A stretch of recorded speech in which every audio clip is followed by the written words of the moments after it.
Thank you. All right. Thank you, everyone. Guys, you good to go? Yeah? Okay. So the whole plan here, and I'm going to see, it's kind of like a, there you go. It's going to be fun. I'm going to, mic's right here. Can you hear me? No? Okay. I'll try to do this way here because I didn't go pens. I'll be trying to do this live as we're going here. I have very few slides just to kind of set the stage, and then I'm going to switch to actually implement everything live here. So I hope the gremlins go away and I'm going to be able to do this here. But yes, thank you everybody for coming. A little bit about me, the little bio that we went over there is a little outdated. I am, okay, let me see. Hopefully I don't knock this out. Okay, I'll try my best. As you can all see, I'm old. 20-something years doing this for a while now, not specifically this presentation, but in technology in general. I believe I started developing when I was, give or take, 13, 14. So it's been a while. I spent about 8 years at Google. Recently, I left Google to join a smaller partner, still providing services to Google, so I'm still involved, still working with Google. Spending the past also another 5 or so years with Microsoft. Currently, I teach at Florida Atlantic. I'm teaching cloud computing as well as AI. What else? I'm also doing my PhD at FAU, and I've done a little bit of everything in the past. If you guys want to connect, my LinkedIn is at the bottom there.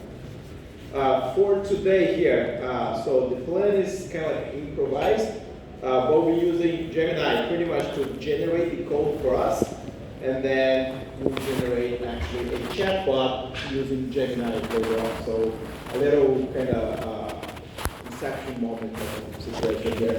At the end, everything working properly here, we're going to be deploying this to the cloud, so it should be an application that anyone can actually go in and have a conversation with your own chatbot. Quick as well, in under 20 minutes, so let's see if I can keep on time. And the other one is that the whole thing about the plan. So let's see how far we get here. A few things. This is going to be kind of like a cooking show. So I have some of the cakes already ready to go at the bottom here. Once it's time, we just pull them out and it's beautifully presented already. I created my account, which I've had for many years now. You have to get a API key for Gemini, and I'll show how that works too. And then basically for the application to be able to connect to Gemini, that's more towards the end of the application building here. We just need to set that key as a environment variable. So this is all kind of done before, behind the scenes. And this is what we're building. So kind of like it's not going to look like Gemini when you connect. A lot less bells and whistle and like it's not going to be as pretty, but it will be a functional. This screen keeps going on and on, but it will be a functional chatbot connected to an LLM that you can potentially ask any questions that you would to ChatGPT, Gemini, and so on. All right, so let's see. Oh, and some of the images here, you can see this little weird text at the bottom. Some of the images were actually generated by Gemini too. This is a little cherry on top for you guys. So this is how we're going to start. Prompt 1, generate a simple Python web server, hello world, using Flask. So you need to know a little bit of what you're trying to build. So I'm specifically mentioning Python as the language. Flask is a web server framework or web framework that you can use with Python to build a web server. And now this is the magical moment of the day. I just do a little click here and boom. That's the highlight of the presentation. You do the spinning star. Then this is what you should see in Gemini. So this is where I start going back and forth between the presentation and Gemini. And I'll be using here AI Studio. Just make it a little bit bigger. So let's try exactly that prompt. And this is where the cooking show element kind of comes to fruition. But I will run the prompt here just to show you kind of what it spits out. Right? So I'll just focus on the code for now. It's nice because it also gives you a whole explanation at the bottom, how you need to run the application, what you need to do to actually use that. But this is what it is. It's there's no more to the application than this. It's a simple hello world. Right? So if I get out of here, Now switching to actually running the application, if, again, my demo gods are nice to me. So this is either the exact same or very similar code. So I copy and paste what Gemini generated. I am running here inside Google Cloud, which allows me, if I am in the right directory, allows me to type in Python. Let's go to prompt 1.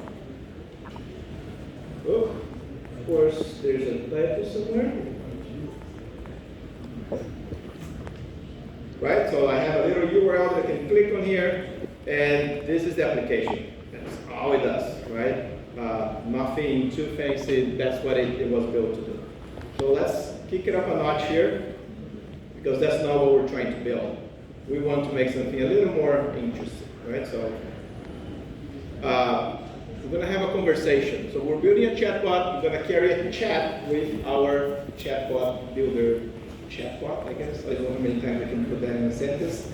Next one. Please make this app present a simple HTML form that asks the user for an input and sends that to the server.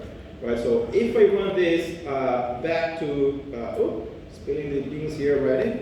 So if I run this on Gemini, right, same conversation that we have here, that's the important part. You need to kind of, if you want to carry a conversation, you need to be able to reference back to a message that you exchanged in the past. So if I send this one, it's going to spit out some new code here. And I'll do like before, just a quick explanation on what this does. So if you don't know any of this, don't worry. Basically saying you can present some information, that's the get, and you can also send information to the server, that's the post. Whenever we receive information, that's going to come in this field called user input, and then it's going to use this other form, HTML. This is a new addition. So now he also gives me the HTML that I need for the application. So it's not only Python code, it's generating the HTML portion of it as well. And that little field there is user input here, right? So basically, once we send the whatever text here, it's going to send to our application. And then as a result, we'll be displaying that basically, right? So if I go back, I have already my second cake ready here. So let me just cancel this one. And now let's run from 2. And actually, start one, and then just to show you this code here, very similar to what was there. I have get and post, and if I go into this little templates area here, I have an index to HTML that's similar to what was there as well. So now it allows me to actually send in some information. Right? So I have a little field here. Let's say what's your name, title, submit. That's as basic as it gets. But now we're exchanging information with our bot here. And I haven't written a single line of code, still just copy and paste here. Let's get rid of this, get rid of this. So we had a third prompt here, right? So next one, let's explain a little better what we need. And this is the, let's say, the magical prompt. This is where things are going to start looking a little bit better. So back to Gemini.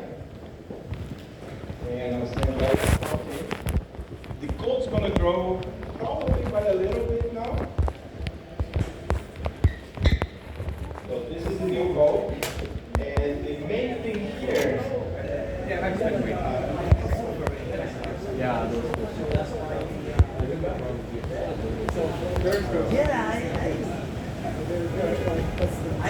got answers about that. I like the try hard. I don't know what this is. At one time, and we don't have to do much with you today.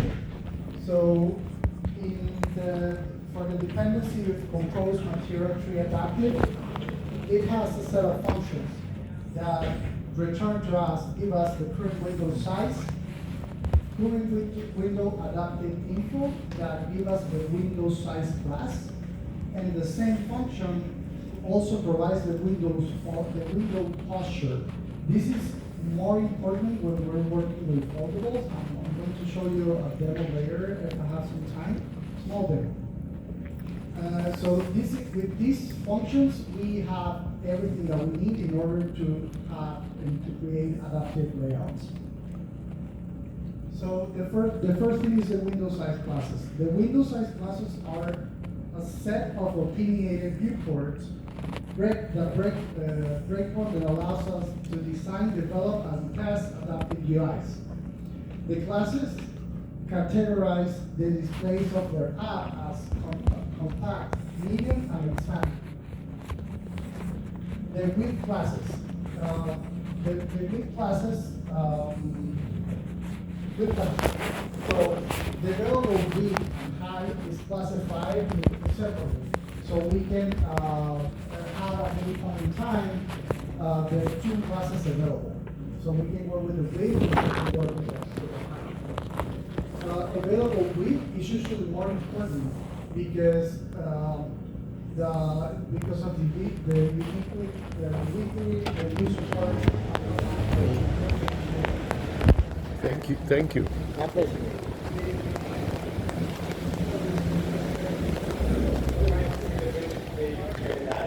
So with this code here, I can actually connect my bot that we built with Gemini with Gemini. So I can ignore everything that's in the middle here. All I need is this line here. This is how I send a message to Gemini. And then at the beginning, basically, oops. Go back there. Where was I? Oh, lots of problems. Okay, so quick to show. Let's take this one, okay, code. So what I need is at the top here, the imports, and then this configuration, right? So I need to initialize the model, and I need import. So this one was something that I had before that I was using 1.5, and somewhere in here is probably the one that I was just doing right now. So which one would be?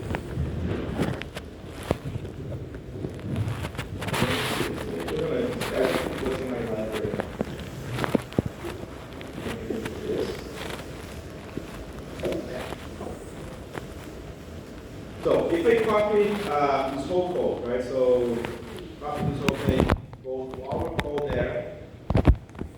And again, I have this here. Good. So this was the third prompt. Oh, sorry, not H6, now it was the prompt. Right, so what I need to do is basically, and I'm going to do this one here, but I'll also show on the finished app, just so I don't kind of troubleshoot anything and know that everything's working. Just to mark where I'm going to do our surgery here. So this is the code that I got from the code, right from imports. We're configuring Gemini. We need to set the key, like I said before, in the environment variable. So I have this one already set up here. We can do all the code configurations, and now we're using Gemini 2. We don't need any history. We can start this here empty the way that it is. We do need to move this to where we generate the response. And remove this from here. And where we have this get bot response, I don't want to do this part here. And let's do something like this. Right? This one, but then this user input. Oh, touch. User input is going to be this variable from the top here. Right, so this is exactly what we're receiving from the user. And then this part here, the response though, is going to be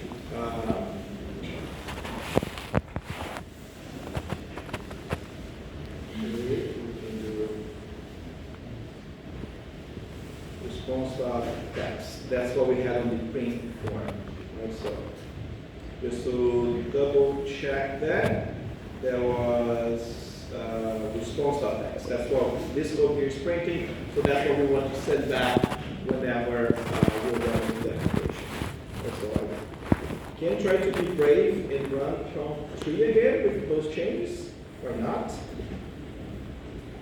Oh, it worked, loaded, so let's see. Did it crash yet? So, hello. Let's make this a little bigger. That's a little bit different. So a couple of things that I like to play here. What's your name? It usually spills the bean, right? There you go. So we are talking to the model built by Google and so on.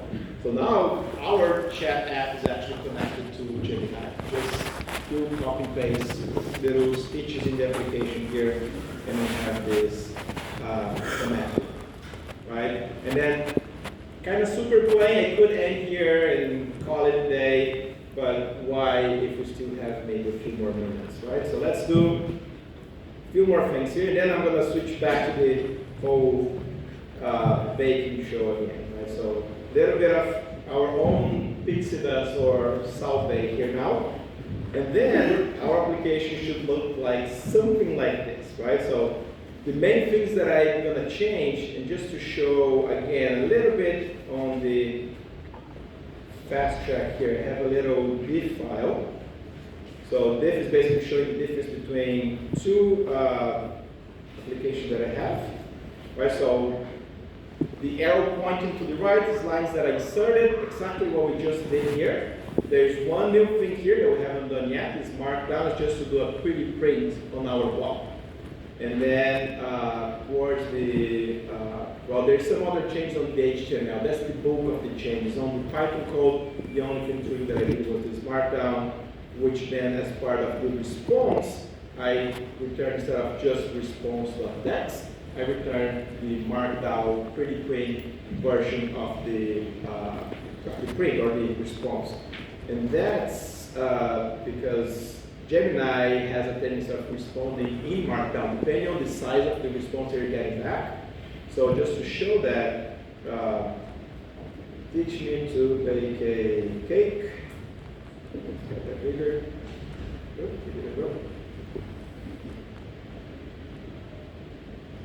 It's going to look horrible to read, right? So right now, it will be very hard for you to make sense of what's here. Are we on time? We're good? We're good, okay. So that markdown basically does the pretty print of the response. And my final version of the application is this other module called main.py.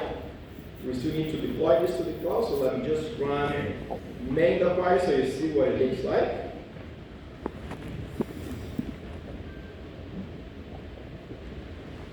And again, this is running, let's say, locally, right? I'm using Google Cloud to do all my dev work, so it's running, I'm building in the cloud to deploy to the cloud later.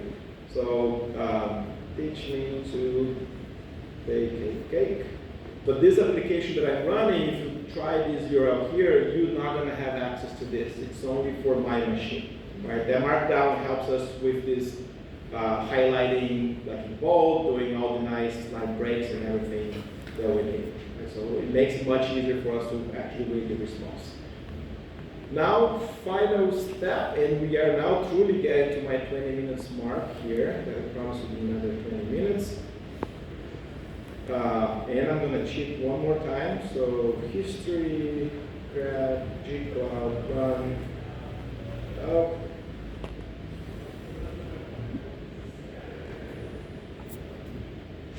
So let's do this one, 490 days. So this is actually deploying to Cloud Run, which is a serverless option for you to run applications on Google Cloud. While this runs here, I'm gonna once again spill beans and just switch to the application that I have a version already deployed. You can just click on the link, and this is our bot deployed here. Let's try what's your name. There you go, same as before. What else can I try here? Oh, that's a typical one. Why is this blue? There you go. So this is going to Gemini behind the scenes there. Is this done building, deploying? Not quite yet. And one more kind of cherry on top that I did before, I was going to save only if we had time. With Cloud Run, this is just a little plug. You can actually customize your application URL. So if you go to chatbot.cloud.demo.dev, I believe. There you go, chatbot.cloud.demo.dev. You can actually see exactly this bot right now. Okay. Can you run it when you lose connectivity temporarily? No, it's cloud-based, right? So if I were to turn off my Wi-Fi right now, I will not get any response because it is connected to the model in the cloud. What did you mean by running just on the local machine? When you say Development version of the application. so the development of the application, you can run it without connectivity too? No, because the model runs in the cloud. You can run models locally, and this is kind of a little sidebar here, but you can have something like, I have like this guy here. It's called Olama. One option that you can actually install models on your local machine, and you can run models locally as well. So it's possible to run an LLM locally, but this here is an application running in the cloud, using a model also deployed to the cloud. So in other words, if you were using Olama, you could apply the same principle to Olama, and then it could run also when it loses connectivity. Yes, assuming everything is running in the same box, yes. And then Olama doesn't require any connectivity as long as the models are installed on the same system. And that's it. You can do it. Any other questions? Yeah. So I got 2 questions. Could you explain the token system, how the tokens work? And also, could you explain the difference between before you connected it to Gemini and how it was before when it couldn't understand when you put how are you? Sure. So token one, most likely you can find better information on the documentation itself. Rule of thumb for each model has their own way of calculating tokens. Gemini does give or take, it's not a word, it's not a character, it's somewhere between 4 or 5 characters, give or take. I don't know exactly some of the, I guess, highly guarded secrets that they give, but roughly that's what it comes down to. You can get some idea by sending me some text and see how many tokens is kind of coming out of that, but it's not, I don't think it's precisely always 4, always 5, or whatever magical number. So there is some variance there on how many, or the size of the token. Just 1 second, there was a second part of the question. Before and after, right, like connect to Gemini or not. So if I go to the code itself, here is probably the easiest way to show that. So if I take that from maybe 2 or actually 3 was the one that had hard coding. Oh, let's try making some changes. So let's try to remember the changes here. So this part, right? So depending on what the user says here, if I say hello, it's going to reply with hi there. If I say how are you, it's going to reply I'm doing well, thank you. So it's hard coded, right? It's kind of like a set of rules that I'm putting on the bot here. And once I change this to connect to Gemini, I'm just taking this user input and sending to Gemini. I don't do anything else on my application. I just let Gemini figure out what the user wants and take the response and send straight back. Was that good? Okay, so Gemini then creates a response and just sends it back. Yep, that's it. Yeah, it's kind of like you have the AI Studio or Gemini.com, and you inserted your app right in between the user and the model. And then you can customize your UI for it, right? Can you use live? Can you use the model, the advanced model that is called Gemini Live, so it has continuous voice? Instead of typing, you can talk to it and it can talk to you back? You can actually, yeah. So I said I teach at FAU. That's exactly the project that we built in one of my courses. It's all using voice. And if you go to AI Studio, so let me get out here. So this little add button here, you have a few options for how you can interact with the model. It could be documents, it could be videos, it could be images, but it can also be recorded audio, right? This is what they call multimodal model, and Gemini 1.5.2, they all support different types of input. This is where somebody else was talking about the context window. That's where the size of that context window becomes important, because text is one thing, it's very small, but when you start loading videos, then you need to have a longer context window. So what you're telling me basically that the same thing that you were doing now, you could use with the multimodal, and it will work with the voice Just also. carry a conversation. You yes. just may need to have a more powerful machine and other things like that, Not but even, because in this case, the application runs in the cloud, so the voice processing, interpretation, all that runs in the cloud. Your machine just needs to be able to capture the audio and send over. So you need a good connectivity, good connection, but not necessarily need the CPU. Right? As long as you can capture the audio and send it over, the processing of that audio is where the CPU and memory is gonna take the bulk of it, but that happens on the cloud. and you said that you did it already in FAU, or you plan to do it next semester? Next semester I'll be back again. Yeah. Yeah, do you create if you want to style specific boundaries and limits, you would record them the way you did for the responses, or would it be a separate place where you do it? You mean if you want to try to filter the input and output, like guardrails? You have to basically do in your application. One way is by inspecting what's in there. There's some frameworks that help you to add some, let's say, safety around the input as well as the output, if you want the response. But in our case here, it is as is. So if you were going to do some type of prompt injection, you'd go straight out, right? I'm not doing any of that. The idea was more to demonstrate how you can build something quick and easy, actually using the model to talk to the model later. But yeah, if you're concerned about security, you need to go back and keep on improving the application. Do you still have time? We're good?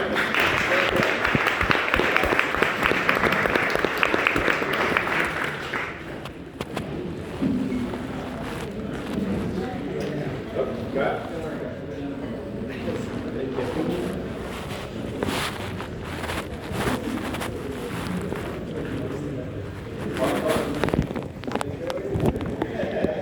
Can I talk to you for a second? What I wanted you to do is talk to this woman. She's a teacher. She was teaching before about the spreadsheet and ask her if she can give you the example for teaching and if she can be a guest No, I'm speaker. gonna ask her guest speaker. I don't want to go there because I scared them too yeah, much. Yeah, good idea. Just ask if she Ask if she wants to come as a guest she had a link, Right, a everybody. LinkedIn. So we're proceeding with our next two talks in the agenda. We've got Lawrence Smekis here, who is a GEE in AppScript, workspace in general. And he's going to be giving us a talk called Power Up with AppScripts and Gemma. And in the cybersecurity room, we have Paul Ruiz, who's going to be talking about on-device machine learning with AI for Android. Alright, so Lawrence is a fellow Canadian like myself, traveled here to Miami to speak to us all today. He's a wonderful speaker and educator, so we're very happy to have him here. He's been teaching web development and programming online since the mid-2000s. He has had over 1 million students around the world take his online classes. He's continued to refine his skills and keep up with the latest developments in web programming. He's become an active member of the web development community, as is displayed by his GED developer expert status, and how easy things to get and maintain. And he's widely regarded as one of the leading web development instructors on the internet today. So we're very thankful to have you here, and I'll pass the mic to you. Thank you for the wonderful introduction. So I want to start by just asking the audience, how many people have heard of AppScript? Okay, so by the end of this presentation,